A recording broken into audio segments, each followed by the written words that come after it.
ఊరు పేరు లేని కంపెనీకి విశాఖపట్నంలో 3,000 కోట్ల రూపాయలు విలువ చేసే భూములు ఇస్తాడు.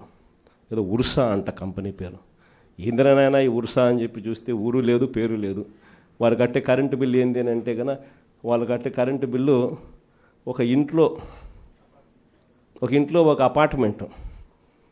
అపార్ట్మెంట్లో రెసిడెన్షియల్ అపార్ట్మెంట్ కట్టే కరెంటు బిల్లు ఆ కంపెనీ కడతా ఉంది. పోనీ అమెరికాలో వాళ్ళ ఆఫీస్ ఏందని చెప్పి అక్కడికి పోయినారు మనోళ్ళు ఎంక్వైరీ చేయడానికి. ఆడ చూస్తే ఆడ ఒక చిన్న ఇండ్లు. ఊరు పేరు లేని ఈ కంపెనీకి 3,000 కోట్లు విలువ చేసే భూమి 99 పైసలకంట. రూపాయికి ఇడ్లీ వస్తుందో రాదో నాకు తెలియదు, కానీ చంద్రబాబు నాయుడు హయాంలో మాత్రం ఉర్సా లాంటి ఊరు పేరు లేని కంపెనీలకు 3,000 కోట్ల రూపాయలు మాత్రం డబ్బులు దోచిపెట్టి నాకింత నీకింత అని పంచుకునే కార్యక్రమం జరుగుతూ ఉంది. ఇష్టం వచ్చినట్టుగా విశాఖపట్నంలోనే మరో భూమి లూలు గ్రూప్ అంట. లూలు గ్రూపులకు లిల్లీ గ్రూపులకు 1,500 కోట్లు 2,000 కోట్ల రూపాయలు విలువ చేసే భూములను టెండర్లు లేదు, మన్ను లేదు, పాడు లేదు, ఊరికి ఆయనకు నచ్చింది ఇచ్చేసి నాకింత నీకింత అని పంచుకుంటా ఉన్న కార్యక్రమాలు. లెఫ్ట్ రైట్ సెంటర్ రాష్ట్రాన్ని దోస్తూ ఉన్నారు.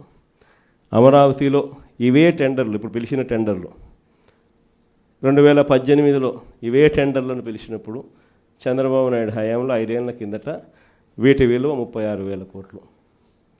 అప్పట్లో సిమెంట్ రేటు, అప్పట్లో స్టీల్ రేటు ఇప్పటికన్నా అప్పుడే ఎక్కువ. ఇప్పుడు ఇంకా తగ్గినాయి సిమెంట్ రేటు, స్టీల్ రేట్లు. అయినా కూడా ఆ 36,000 కోట్ల విలువ ఈరోజు 78,000 కోట్లకు పెంచేసి టెండర్లు వాళ్ళకు సంబంధించిన వాళ్ళకి మాత్రమే రింగ్ ఫామ్ చేసి వాళ్ళ కాంట్రాక్టర్లకు మాత్రమే ఇచ్చుకుంటున్నారు. అంతేకాదు, ఇంతకుముందు మొబిలైజేషన్ అడ్వాన్స్ లేదు. పని చేస్తేనే ఎవడైనా గవర్నమెంట్ డబ్బిచ్చేది.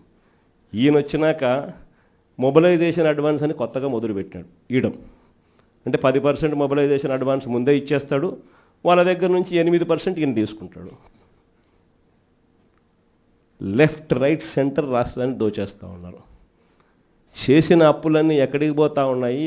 ఎందుకు సూపర్ 6 లేవు, ఎందుకు సూపర్ 7 లేవు అని అంటే, ఎందుకు జగన్ చేయగలిగేటాడు, ఎందుకు చంద్రబాబు నాయుడు ఎందుకు చేయలేకపోతున్నాడు అని అంటే కారణం నేను ఇంతకుముందు ఎలక్షన్ అప్పుడే చెప్పిన, జగన్ ఉంటే బట్టలు నొక్కుతాడు, నేరుగా ప్రతి అక్క చెల్లెమ్మ కుటుంబానికి నేరుగా పోతుంది.